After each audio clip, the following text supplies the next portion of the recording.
Секе өткендегі видеолардан кейін көптеген адамдар маған сағаттар керек еді, косметика керек еді, басқа да заттар керек. Олардың иероглифтары, қытайша жазуларын қайдан көрсек болады? Оларға не деп іздейміз деп жатыр. Осы сұрақ барлық жерде жүр. Енді қалай істейміз? Жаңа посттың ішіне кіресіздер.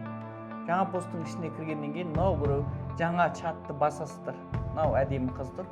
Соны басасыздар да ПДД завод деп жазасыздар. Мінекей. Кемінде 50 түрлі тауардың түрімен, оның өндірілетін жерімен қосылып шықты.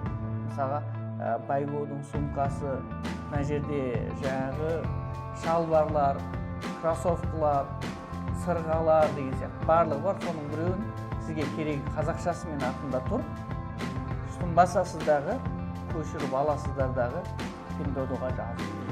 Ол ең сапалы және ең арзаны, осылай таба аламыз. Яғни жаңа посттың, жаңа чатының ішінен ала аласыздар. Жаңа гүлге рахмет. Жақсы, құрметті көрермен, басқа да тауарларыңыз, заттарыңыз солай ала берсеңіздер болады.